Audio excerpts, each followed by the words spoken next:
Share screen. Hello to another episode of English One. Yay! Alright, so how are you guys? I hope that you are in good condition to listen and to participate in our discussion for today. Yes, you're going to participate. Alright, before anything else, I want you to focus your attention on this picture. Say, friend one. Nouns, pronouns, adjectives, verbs, adverbs, prepositions, conjunction, interjection are those all the parts of speech we'll need? And then friend two answered, hopefully. So I hope also that these are the parts of the speech we'll discuss for today. Alright, slideshow. Slide number 2. It says, welcome to English One. So everyone, welcome to another episode of English One. So I believe that you are already familiar with the other parts of the speech. Yes, nouns, name of things, places, events, people. Pronouns are substitute of nouns. Adjectives are describing words. And how about verbs? Yes, these are action words. So for today, we will be having the other parts of speech, which are adverbs, blank, blank, and blank. So what are these three blanks? You have to listen and please subscribe to our YouTube channel for the upcoming videos about English 1. Alright, so what are adverbs? What are adverbs? In this lesson, I will help you to learn more effectively and more efficiently. Okay? More efficiently. So you just have to listen carefully. Okay, so what are adverbs? Adverbs are the common definition of adverb is that it modifies an adjective, a verb, or another adverb by making its meaning more specific. So, adverbs make adjectives, verbs, and another adverbs meaning more specific. So, take a look at this events. So, as I've mentioned, adverb modifies an adjective, a verb, and another adverb. So basically, the definition or the function of adverb located on its form. It modifies an adjective, a verb, and another adverb. So you can quickly define adverb. Adverb, adverb. Alright? So, what are the examples of adverbs? Ta-da! It says again, almost. I believe all of you are familiar with these words, but I also believe that some of you do not know that these can actually be adverbs, right? Yes. So, as we have mentioned, adverbs are words that modify a verb, an adjective, and another adverb. So, how can an adverb modify a verb? Taking for example here, he drove slowly. How did he drive? Slowly, right? Adjective, he drove a very fast car. How fast was his car? Very, right? Very.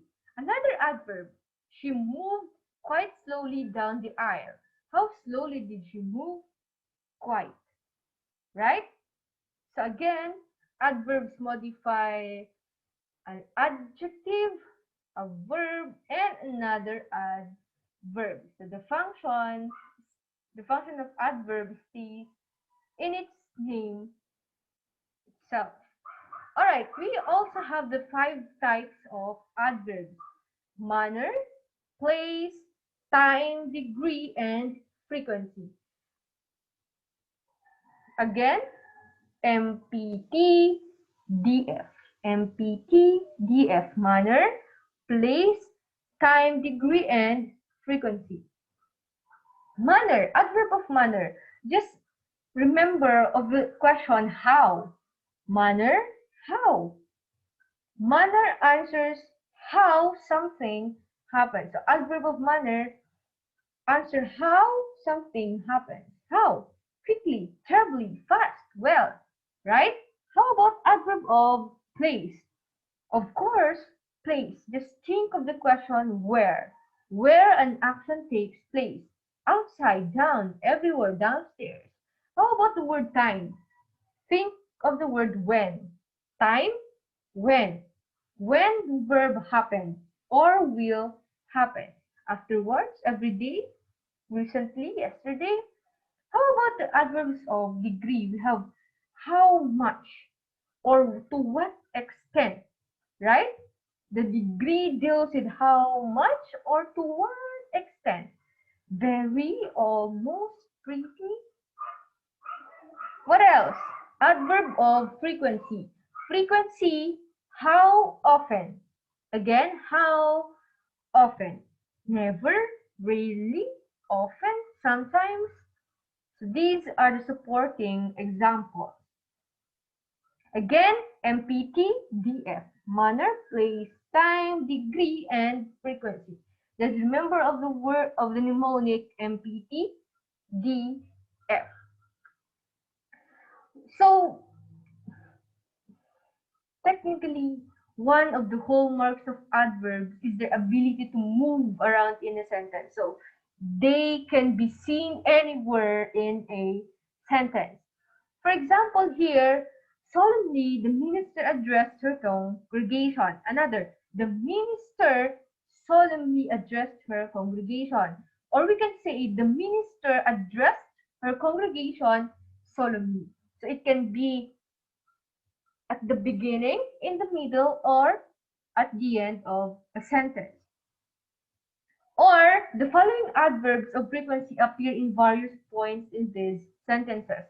It can be before the main verb. For example, I never get back before or I never get up before 9 o'clock. Again, before the main verb. Taking for example, number 1.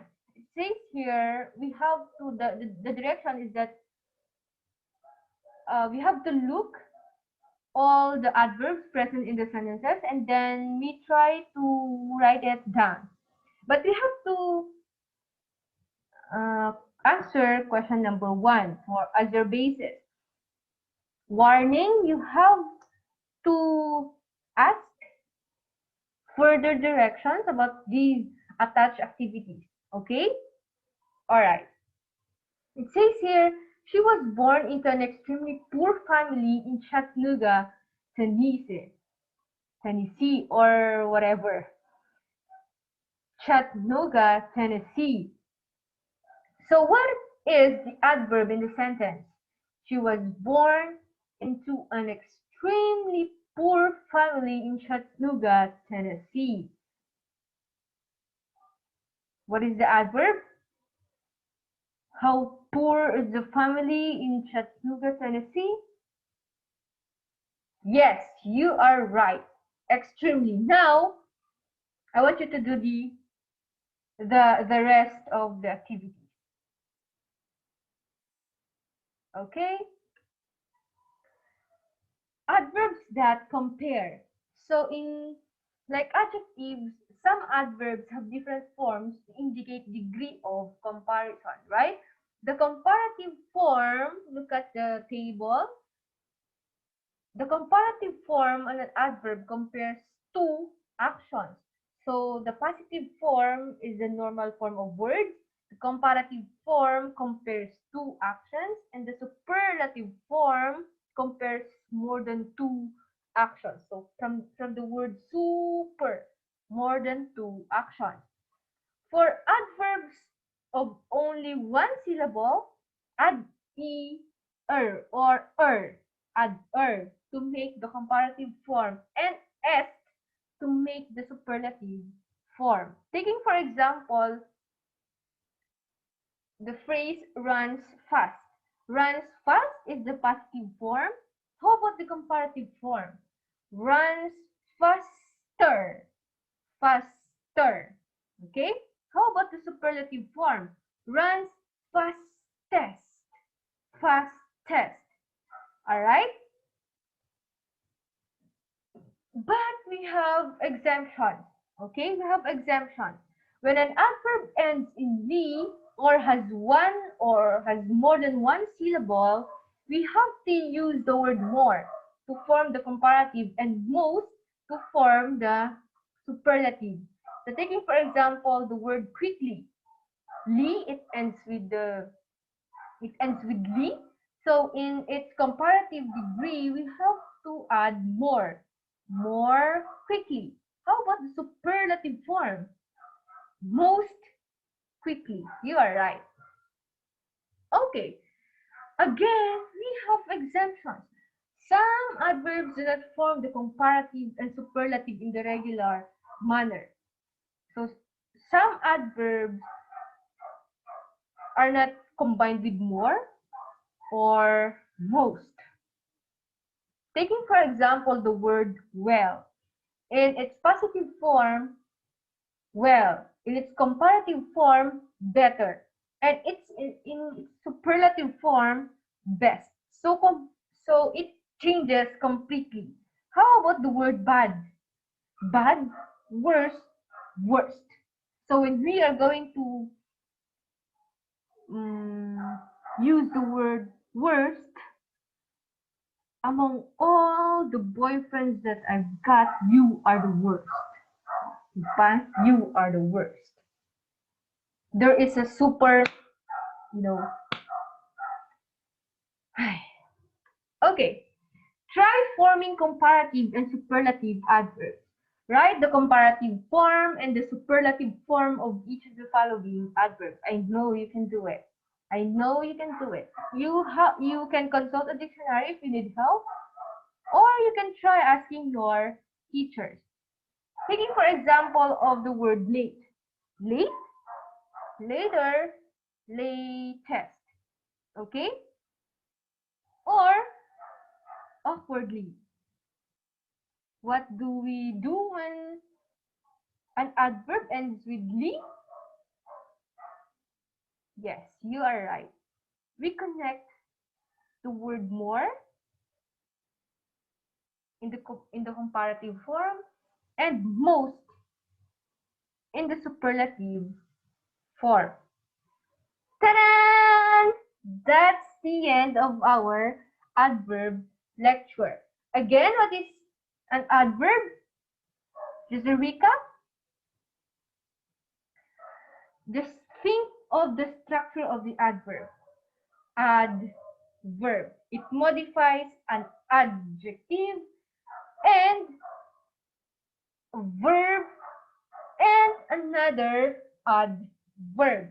So again, you just have to think of the structure of the word adverb.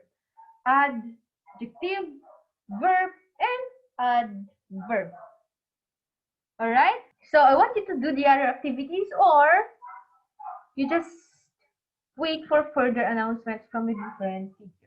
Now we have to proceed to the second topic that I will be discussing.